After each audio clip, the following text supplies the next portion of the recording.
Hello everyone, welcome back.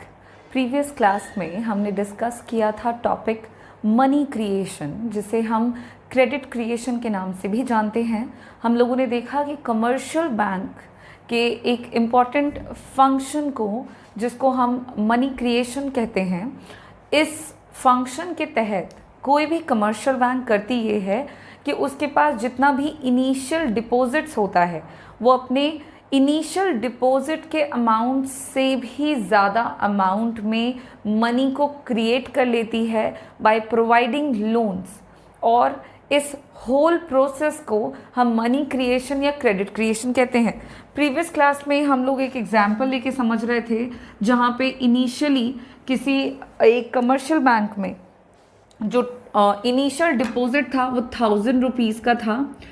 इस initial deposits में banks को क्या करना होता है? सबसे पहले तो कुछ रिजर्व रेशियो रखना होता है, लीगल रिजर्व रेशियो, और ये रिजर्व रेशियो तय किया जाता है सेंट्रल बैंकिंग के द्वारा। तो मान लिया था हम लोगों ने कि 20% जो है वो आपको रिजर्व रेशियो रखना है।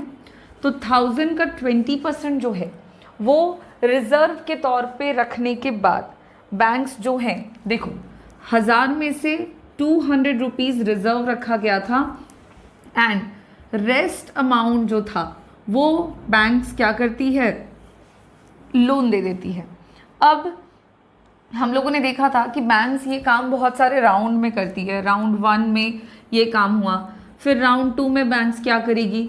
तो ये लोन अमाउंट जो बैंक प्रोवाइड करती है to their customers, to their needy customers, जिनको ज़रूरत है लोन की, बैंक्स उसको लोन दे देती हैं। बट ये लोन अमाउंट जो था 800 रुपीज़ का, ये वो कैश के फॉर्म में नहीं देती। हम लोगों ने यहाँ पे ये बात नोटिस करी थी हमारे प्रीवियस क्लास में। मैंने आपको बताया था कि जो भी लोन अमाउंट बैंक देंगे टू देयर कस्टमर वो कैश के फॉर्म में नहीं होगा। तो ये 800 रुपये बैंक ने क्या करे? अपने दूसरे कस्टमर को, ठीक है, उसको लोन के तौर पर दे दिया। मान लीजिए कि ए जो है उसने क्या किया? डिपॉजिट किया बैंक में, और बी को बैंक ने क्या करा? लोन दे दिया। ये लोन कैश के फॉर्म में नहीं रहा, ये लोन का अमाउंट ऑफ मनी जो था वो बी के अकाउंट में सीधे डिपॉजिट करा दिया गया।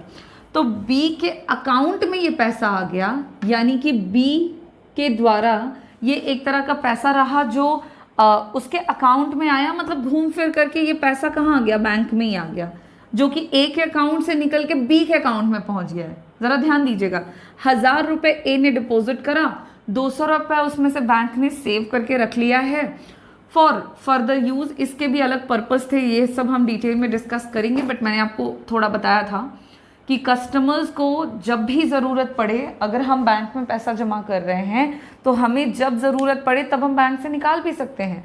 दैट डिपेंड्स अपॉन कि हमने किस तरह का डिपॉजिट अकाउंट जो है वो खुलवाया हुआ है, राइट।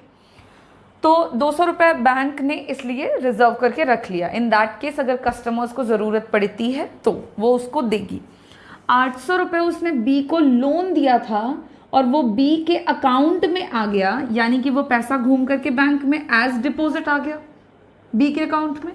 अब इसमें से बैंक ने क्या करा? फिर से 800 रुपये का 20% बैंक ने रिजर्व रख लिया, विच इज़ 160 रुपीज़, और जो रेस्ट अमाउंट बचा, जो कि बचा आपका 640 रुपीज़, ये रेस्ट अमाउंट बैंक ने फिर से क्या करा? लोन दे दिया किसी थर्ड पर्सन को जिसको ज़रूरत थी।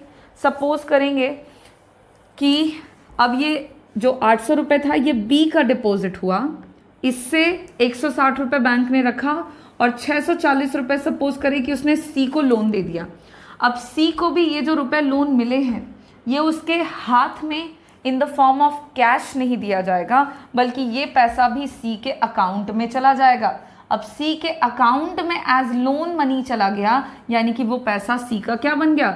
डिपॉजिट बन गया, यानी कि 640 रुपये फिर से बैंक के पास क्या आ गए? एज डिपॉजिट मनी आ गया, और ये डिपॉजिट मनी अब की बार सी का रहा, ठीक है, ये मनी सी का रहा। अब सी का डिपॉजिट मनी बैंक क्या करेगी? फिर से तो बैंक करेगी ये कि फिर से इस अमाउंट ऑफ मनी का 20% जो है वो सेव कर लेगी, विच इज़ 128 रुपीज़ सेव हो जाएगा as LRR, and rest amount of money which is 512 rupees ये फिर से एज लोन मनी बैंक जो है वो किसी नेक्स्ट पर्सन को दे देगी। हम यहाँ सपोज कर रहे हैं पर्सन D। अब आप देखते जाओ, पैसा उतना ही है, धीरे धीरे वो पैसा लोन के तौर पर दिया जा रहा है, कुछ पैसा सेव किया जा रहा है। ये प्रोसेस अगर आप सोचें कि कब तक चलेगा तो ये चलता ही रहेगा, और ये प्रोसेस आपका तब तक चलता रहेगा, ये राउंड्स आपके तब तक लगते रहेंगे जब तक कि टोटल जो आपका इनिशियल डिपॉजिट था वो आपके LRR के बराबर नहीं हो जाता। जो इनिशियल डिपॉजिट्स था वो आपका अगर LRR के बराबर हो जाता है, मतलब अमाउंट ऑफ मनी बैंक उतना दे देती है एज लोन कि 20% उसमें से रख के उसका लिक्विडिटी रिजर्व रेशियो जो है वो 1000 रुपये हो जाए, तो फिर इस केस में होगा क्या कि टोटल डिपॉजिट्स की बात करोगे उस समय तो इनिशियल डिपॉजिट्स आपको उस समय देखने को मिल जाएगा 5000, और उसमें से 1000 रुपये रिजर्व एज 20%, और रेस्ट जो रहेगा 4000 रुपीज़ वो आपको दिया जाएगा एज लोन मनी। अब ये जो आपका प्रोसेस है, this whole process is known as money creation, इसी को हम कहते हैं मनी क्रिएशन। लास्ट क्लास में भी देखा था, एक बार यहाँ पे आपको रिवीजन करा दिया है सो दैट कि नेक्स्ट टॉपिक जस्ट इसी के बारे में है, इसी से रिलेटेड है, इसलिए ये हमको जानना था कि when initial deposit becomes equal to the liquidity reserve ratio, then आपको देखना होगा कि आपका इनिशियल डिपॉजिट उस समय कितना रहा, और इसके अकॉर्डिंग आप देखोगे कि इनिशियल डिपॉजिट था मेरा कितना 1000 रुपया, और अब कितना हो गया बढ़ करके 5000 रुपये, यानी कि कितने टाइम्स मनी को क्रिएट किया गया है, तो मनी क्रिएशन हुआ है 5 टाइम्स।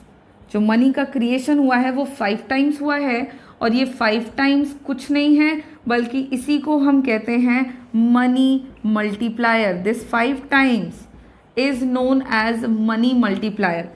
मनी में कितने गुना इंक्रीमेंट होता है by the commercial banks after keeping his reserves, अपने रिजर्व को रखते हुए बैंक्स अपने इनिशियल डिपॉजिट्स को कितने गुना बढ़ा पाती है by creation of credit process is known as money multiplier. कितने गुना मनी बढ़ गया, कितने टाइम्स बढ़ गया।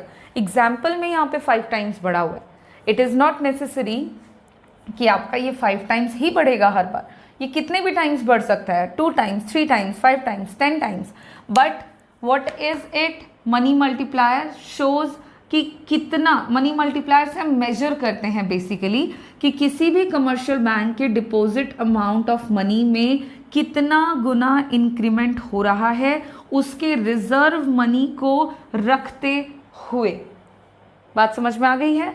तो आज हम लोग इसी मनी क्रिएशन के प्रोसेस में जो मनी कमर्शियल बैंक्स का इंक्रीज होता है उसी को मेजर करने के लिए जिस टर्म का इस्तेमाल करते हैं वो डिस्कस करेंगे, and the term is money multiplier. ठीक है, तो आज का टॉपिक हमारा हो गया है मनी मल्टीप्लायर। फटाफट से बात कर लें कि ये है क्या, कैसे डिफाइन कर सकते हैं और इसको कैसे कैलकुलेट करते हैं। आपको काफ़ी न्यूमेरिकल क्वेश्चंस भी इस टॉपिक से मिल जाएंगे जिनको आपको सॉल्व करना है, इसकी प्रैक्टिस कर लेनी है। हम लोग करेंगे भी कुछ क्वेश्चन सॉल्व सो दैट कि ये वाला जो टॉपिक है हमारा ये फिनिश हो जाए। ठीक है, तो चलो पहले तो देख लें कि मनी मल्टीप्लायर का मीनिंग क्या है। हालांकि अभी मैंने आपको बताया बट इसको एक बार हम डिफाइन कर लेते हैं।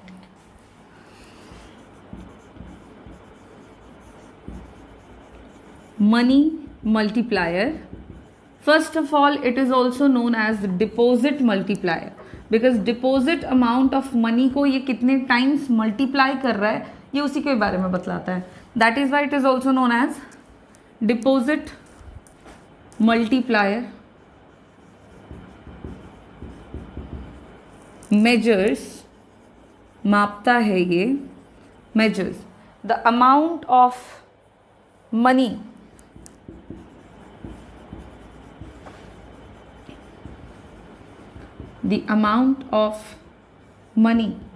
that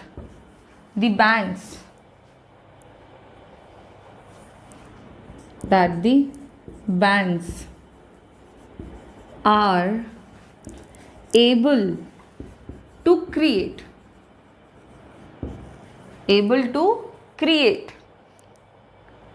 in the form of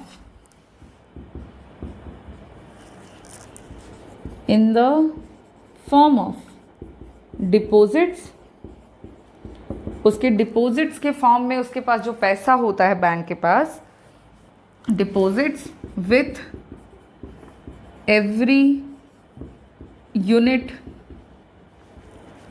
of money keeps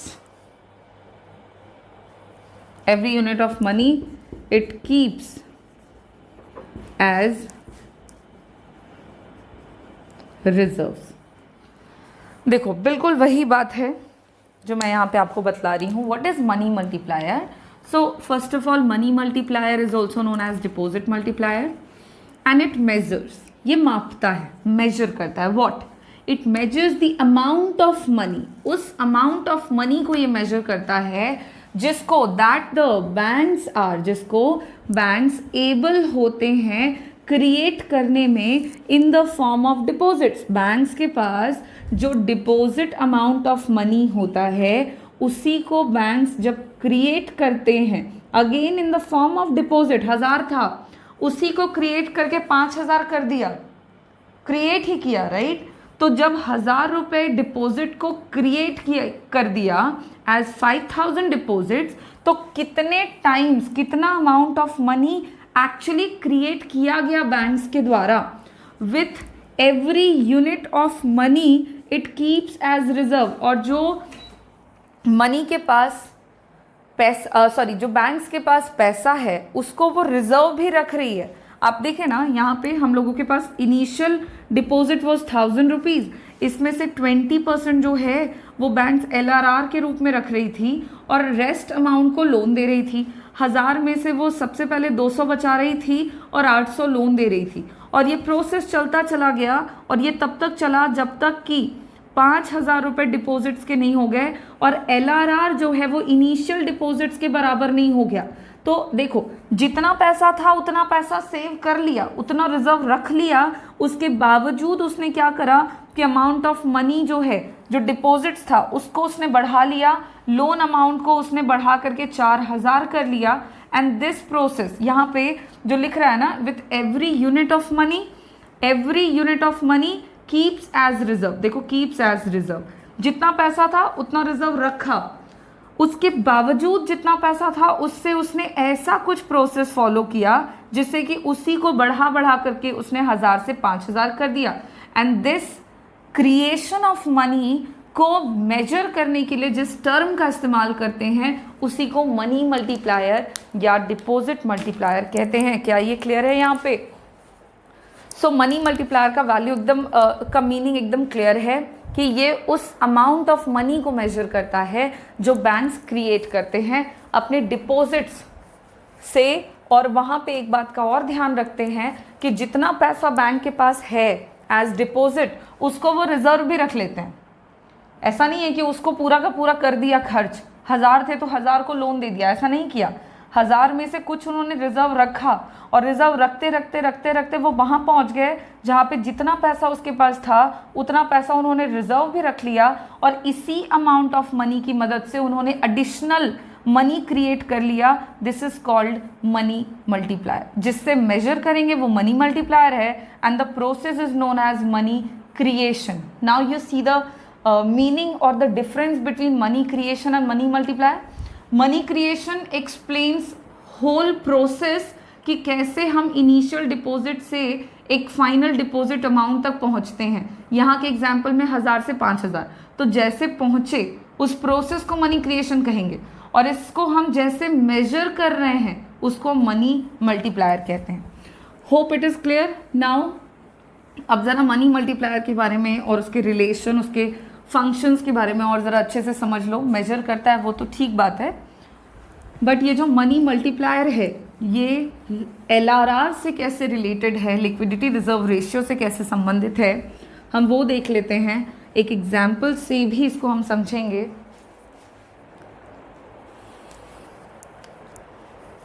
money multiplier को हम कैसे कैलकुलेट कर सकते हैं। So it is calculated as, इसको हम कैलकुलेट करने के लिए एक फॉर्मूला यूज करेंगे, and the formula of money multiplier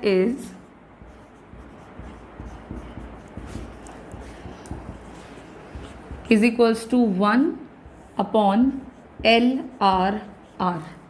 This is the formula of money multiplier. Money multiplier is inversely related to liquidity reserve ratio. जितना भी पैसा बैंक अपने पास रिजर्व के तौर पे रखेगी, मनी मल्टीप्लायर उससे उल्टे तरीके से संबंधित होता है। जो एग्जाम्पल हम ले रहे हैं अब तक का, मान लीजिए कि इन द गिवन एग्जाम्पल, एक एग्जाम्पल है जहाँ पे हम लोगों ने देखा था ना कि LRR कितना था। अभी मैं आपको बता रही थी कि इनिशियल डिपॉजिट वाज 1000 और LRR हमने मान रखा है कितना, 20%, यही था। तो in the given example LRR is 20% और you can say it is 0.2, या तो 20% बोलो या 0.2 बोलो, अगर पॉइंट में ले आए तो ठीक। तो जब मनी मल्टीप्लायर निकालेंगे तो देखना क्या वैल्यू आ जाएगा।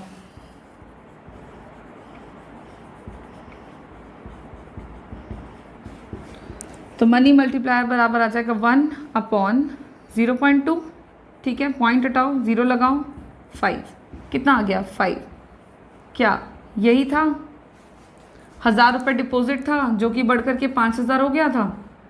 देखो जो वहाँ पे हमने एग्जाम्पल में से पहले देखा, बिल्कुल वही मनी मल्टीप्लायर का वैल्यू यहाँ पे आ गया। सो ये क्या इंडिकेट कर रहा है, it indicates that for every unit of money kept as reserve, bank अपने each and every unit of money को रिजर्व के तौर पे रखता है। रखने के बाद क्या कर रहा है बैंक, तो banks are able to create, हर एक each and every unit of money को बैंक रिजर्व रख रहा है। उसके बाद बैंक जो है वो इतना एबल है कि वो 5 यूनिट्स ऑफ मनी जो है वो क्रिएट कर सकता है, 5 यूनिट ऑफ मनी को वो क्रिएट कर सकता है। जो वैल्यू ऑफ मनी मल्टीप्लायर है वो डिटरमीन होता है कहीं ना कहीं LRR से। और कैसे ये डिटरमीन हो रहा है, तो जितना ज़्यादा होगा आपका LRR, higher the value of LRR, less money will be created by banks. याद रखिएगा, क्रिएटेड बाय बैंक्स, ये एक बहुत ही इंपॉर्टेंट रिलेशनशिप है कि जितना ज़्यादा LRR होगा, बैंक जितना ज़्यादा रिजर्व रखेगा पैसा, उतना कम पैसा जो है वो क्रिएट किया जाएगा बैंक के द्वारा। एंड इसका जस्ट उल्टा, lower the LRR, lower the value of LRR, उतना ही हायर मनी जो होगा वो क्रिएट कर पाएगा banks. Higher money will be created by banks. Just उल्टा संबंध है रिजर्व रेशियोज में और मनी क्रिएशन में। सीधी सी बात है ना, आप इसको ऐसे समझो ना। एक और एग्जाम्पल से मैं यहाँ पे समझा देती हूँ। ये जो रिलेशनशिप मैंने बताया, इन दोनों का प्रूफ है। मान लीजिए कि डिपॉजिट के तौर पर बैंक में 100 रुपये जमा कराए गए, किए गए एक व्यक्ति के द्वारा A। अब बैंक का LRR जो है वो मान लीजिए कि 50% है, तो इस केस में 100 में से 50 रुपये जो हैं वो क्या हो जाएगा, एज रिजर्व रखा जाएगा, है ना। और सिर्फ रेस्ट 50 रुपीज़ जो है इसी को लोन अमाउंट के तौर पर यूज़ किया जाएगा। एक ये केस हुआ।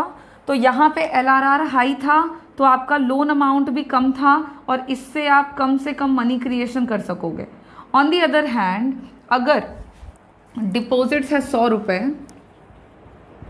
मान लेते हैं और LRR का वैल्यू कम है, मान लेते हैं 25%। इस केस में 100 में से सिर्फ 25 रुपये जो हैं वही एज रिजर्व रखे जाएंगे बैंक के द्वारा और रेस्ट 75 रुपये जो होंगे वो क्या किए जाएंगे, एज लोन के तौर पर सैंक्शन किए जाएंगे। तो देखो ना, जितना कम है एलआरआर उतना ज़्यादा पैसा बचा हुआ है बैंक के पास और वो उससे उतना ज़्यादा लोन क्रिएट कर सकते हैं, मनी क्रिएट कर सकते हैं। और अगर एलआरआर कम है, ज़्यादा है, तो उतना ही कम पैसा है बैंक्स के पास टू क्रिएट मनी। तो इन दोनों के बीच में इन्वर्स रिलेशनशिप है। और ये बात इस एग्जाम्पल से हम समझ सकते हैं कि yes, there is inverse relationship between the LRR and the value of money multiplier. Banks उतना ही कम पैसा क्रिएट कर पाती है जितना कि अगर उसके पास रिजर्व रेशियो के तौर पे ज़्यादा पैसा रखने की पाबंदी हो बैंक्स के पास तो। और अगर बैंक्स के पास पाबंदी है कि वो कम से कम पैसा रिजर्व रखे और ज़्यादा से ज़्यादा पैसों का वो लोन क्रिएशन कर सकता है, क्रेडिट क्रिएशन कर सकता है, तो उस केस में मनी क्रिएशन भी ज़्यादा होगा। क्योंकि ये सारी बातें मनी क्रिएशन से पहले हम लोगों ने पढ़ ली थी कि बैंक्स को पैसे तो रिजर्व रखने ही हैं, लेकिन उसके पीछे भी कुछ शर्तें होती है। इसलिए बैंक्स जो होते हैं वो क्या करते हैं कि अपने अमाउंट ऑफ मनी को वो क्रेडिट क्रिएशन में लगा देते हैं और उससे ज़्यादा लाभ कमा पाते हैं।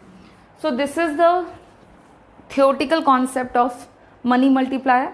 अब एक अगर एग्जाम्पल हम समझना चाहें मनी मल्टीप्लायर का ही, तो चलो ज़रा कुछ न्यूमेरिकल क्वेश्चंस भी करके देख लेते हैं सो दैट कि ये वाला कॉन्सेप्ट हमारा और क्लियर हो जाए। तो मनी मल्टीप्लायर से रिलेटेड हम न्यूमेरिकल्स करेंगे।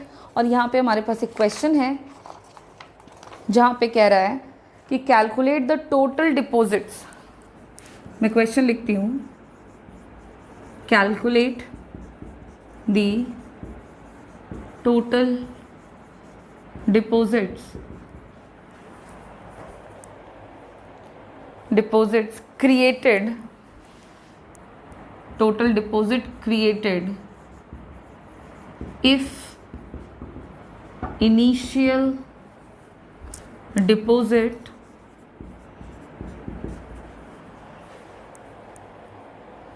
is of rupees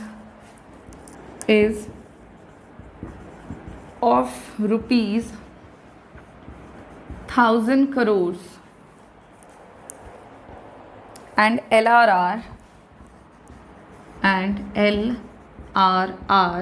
is 12.5%। ठीक है, क्वेश्चन में कह रहा है कि सबसे पहले तो कैलकुलेट कीजिए total deposits. Bank total deposit कितना क्रिएट कर रही है उसको कैलकुलेट करने के लिए कह रहा है। एंड आपके पास इनिशियल डिपॉजिट दिया हुआ है विच इज़ 1000 करोड़ और LRR भी दे दिया है और वो दिया हुआ है विच इज़ 12.5%। तो इसका अगर सोल्यूशन करेंगे तो सबसे पहले आपने करना ये है कि मनी मल्टीप्लायर का फॉर्मूला लगा दें, because you have in the question given क्या क्या है भाई, तो गिवन है LRR विच इज़ 12.5 और इनिशियल डिपॉजिट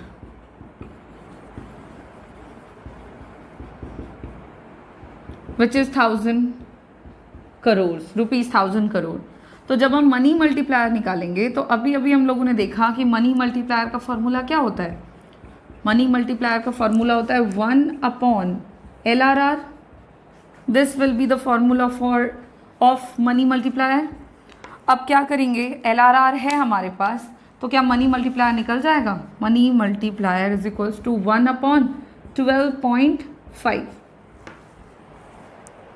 1/12.5। अच्छा, इसको आप 12.5% में दिया हुआ है तो चेंज कर दो, परसेंट से चेंज कर दोगे तो आ जाएगा आपका क्या 0.125। चेंज कैसे करेंगे, 12.5/100, पॉइंट हटाओ, ज़ीरो लगाओ, काटते हैं अगर इसको तो जाएगा